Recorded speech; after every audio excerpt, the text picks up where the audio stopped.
और मेरे सुनातियों, अगर मैं आपसे पूछूं कि 2 अक्टूबर किस लिए प्रसिद्ध है तो आप में से 99% लोग कहेंगे कि इस दिन गांधी जयंती मनाई जाती है, हमारा छुट्टी होती है और हम इसको एंजॉय करते हैं। बट ताशकंद फाइल मूवी आई तो हमको कई सारी नई जानकारी मिली कि कैसे एक और बहुत ही प्रसिद्ध नेता का जन्म उस दिन हुआ था, श्री लाल बहादुर शास्त्री जी। और उससे भी पहले से एक डिबेट चालू थी लोगों के बीच में, क्या हमको गांधी जी को फादर ऑफ द नेशन बोलना चाहिए, क्या ये लीगली सही है, इसके बारे में कानून क्या कहता है और लॉजिकली भी कितना सही है। तो वीडियो एंड तक देखते रहिए अगर आप जानना चाहते हैं तो सबसे पहले हमको ये जानना होगा कि ये टर्म आई कहाँ से, सबसे पहले इसको किसने यूज़ किया था।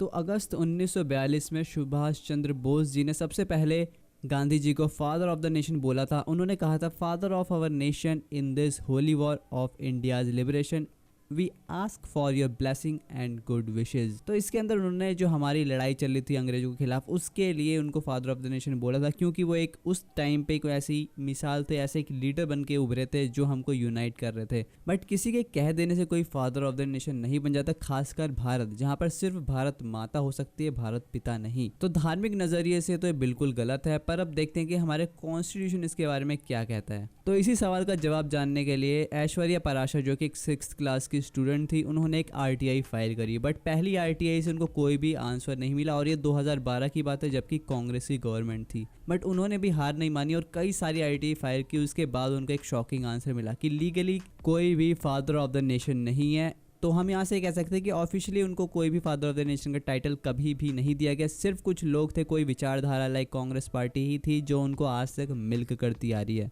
तो अगर मैं सिंपल भाषा में आपको बताऊं तो कभी भी आपको कोई भी जेल नहीं होगी अगर आप उनको फादर ऑफ द नेशन नहीं बोलते। इवन आप ये सोचिए कि 2012 में जब ये आरटीआई फाइल हुई थी और उसके कई साल बाद ही आई, तो तब कांग्रेस की गवर्नमेंट थी। और अगर उस टाइम पे ऐसा आंसर आया है तो आप ये सोचिए कि आप कोई भी प्रॉब्लम कभी भी नहीं होगी अगर आप उनको फादर ऑफ द नेशन नहीं मानते। तो अब देखते हैं कि क्या फ्यूचर में कभी महात्मा गांधी को ऐसा टाइटल दिया जा सकता है या फिर नहीं। तो एज पर कॉन्स्टिट्यूशन मिलिट्री और एकेडमिक डिस्टिंक्शंस का ही टाइटल्स होल्ड किया जा सकता है और उसके अलावा कोई नहीं। अगर आप ध्यान देंगे तो हमारे पहले राजा रानियां भी हुआ करती थी, बट उनके भी टाइटल्स अब नहीं है, कोई वो लीगली टाइटल्स ओन नहीं करते। अगर आप उनको वैसे ही कहेंगे तो कोई दिक्कत नहीं है, बट लीगल वे में ऐसा नहीं हो सकता।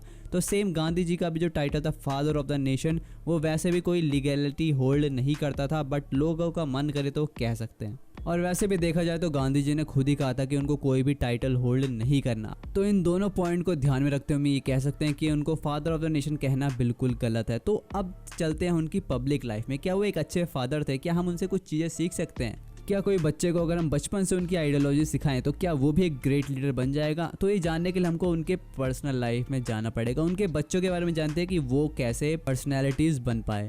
तो अभी कुछ टाइम पहले ही गांधी जी का एक लेटर का लंदन में ऑक्शन होता जो कि काफ़ी महंगा बिका था। लोगों को इसके बारे में ज़्यादा नहीं पता, बट ये न्यूज़ बहुत ज़्यादा डिस्गस्टिंग है। तो मैं आपको एक एनडीटीवी का ब्लॉग दिखा रहा हूँ और इसका लिंक भी आपको नीचे मिल जाएगा। Mahatma Gandhi's letter accusing son of raping his own daughter up for auction in UK. ये काफ़ी पुरानी न्यूज़ है, 2014 के आसपास ये ऑक्शन हुआ था और इसके अंदर जो चीज़ें हैं आप खुद जाके पढ़ सकते हैं, बट मैं आपको थोड़ा एक्सप्लेन कर देता हूँ। तो इसमें गांधी जी अपने बेटे हीरालाल को एक पत्र लिखते हैं जिसके अंदर वो बताते हैं कि कैसे मुझे पता चला कि मनु, जो कि गांधी जी की पत्नी है, उनसे कि तुमने अपनी 8 साल की गोद ली बेटी का डैश कर दिया। और ये जो बात है मुझे इतना ज़्यादा दुख दे रही, इतनी ज़्यादा पीड़ा दे रही है, जो कि मुझे आज़ादी की लड़ाई में भी नहीं हुई। तो ये पत्र अगर आप पूरा पढ़ना चाहते हो तो पढ़ सकते हैं, नीचे लिंक मिल जाएगा। तो ये सुन के आपको पता लग जाएगा कि कैसे जो गांधी जी की पर्सनल लाइफ थी बहुत ज़्यादा अच्छी नहीं चल रही थी। उन्होंने अपने बेटे को भी अच्छे संस्कार नहीं दिए थे।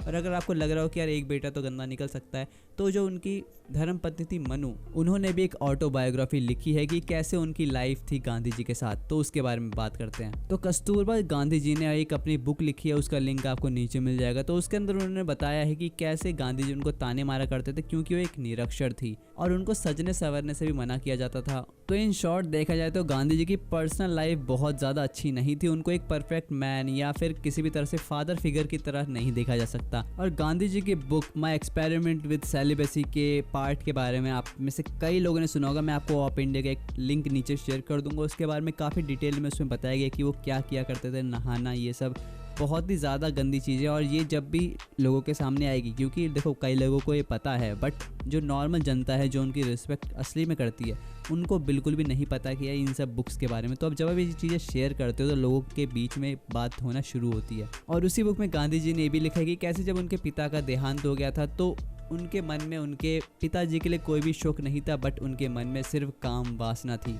तो ये किसी ग्रेट लीडर की निशानी नहीं है। और एक बार सरोजनी नायडू जी ने भी कहा था कि गांधी जी को गरीब दिखाना हमको बहुत महंगा पड़ता है। गांधी जी जब अपने जनरल कैटेगरी में ट्रैवल करते थे तो वहाँ पर पूरी बोगी बुक की जाती थी कि सिर्फ वहाँ पर गांधी जी ही जाएंगे।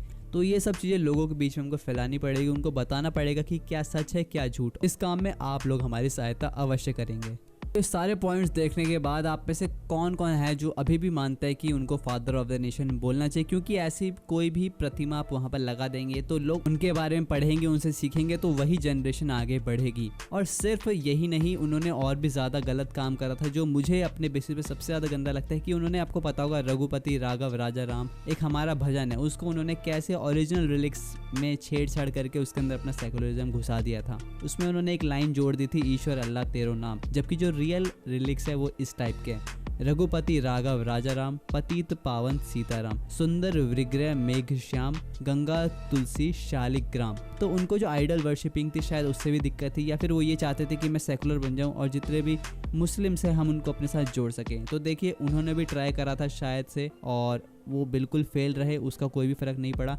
तो आज के लोगों को भी सीखना चाहिए कि उन तक हम अपना सेकुलरिज्म नहीं पहुंचा सकते। तो ये सारे पॉइंट्स सुनने के बाद आपके माइंड में ये चीज़ तो क्लियर होगी कि किसी भी तरह से उनको फादर ऑफ द नेशन हम नहीं बोल सकते। बट 2 अक्टूबर को एक और महान शख्सियत का जन्म हुआ था, हमारे लाल बहादुर शास्त्री जी। वो एक कंप्लीट फैमिली मैन थे।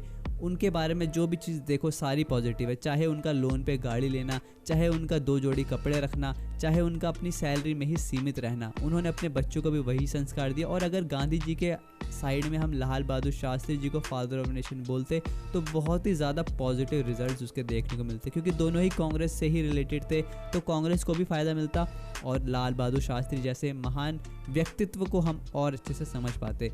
तो हमको धन्यवाद करना पड़ेगा विवेक अग्निहोत्री जी का भी, जिन्होंने ताशकंद फाइल जैसी मूवी बनाई, जिसके बाद हमको पता चला कि कैसे हमारे इतने शक्तिशाली व्यक्तित्व को हमसे छीना गया और अभी तक हमको उसके बारे में नहीं पता था।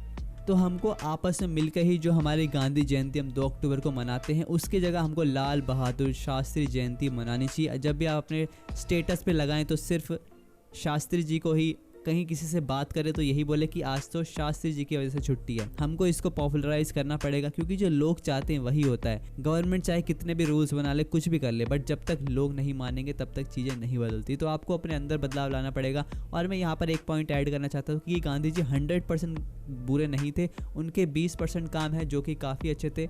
जैसे कि वो राम राज्य की कल्पना करते थे, उन्होंने आयुर्वेद को और जो सिंपल लाइफस्टाइल होता है उसको काफ़ी ज़्यादा बढ़ावा दिया था, और उन्होंने मरते दम तक वैसे ही लाइफस्टाइल फॉलो करी। चाहे उनकी और भी चीज़ें 80% चीज़ हम देख सकते हैं कि उन्होंने काफ़ी गलत की, पाकिस्तान जितना बड़ा जो ब्लंडर था, बांग्लादेश, वो सब हुआ, बट 20% चीज़ ऐसी है जो कि हम उनसे सीख सकते हैं कि सिंपल लाइफस्टाइल कैसे फॉलो करते थे, वो सब काफ़ी अच्छा है।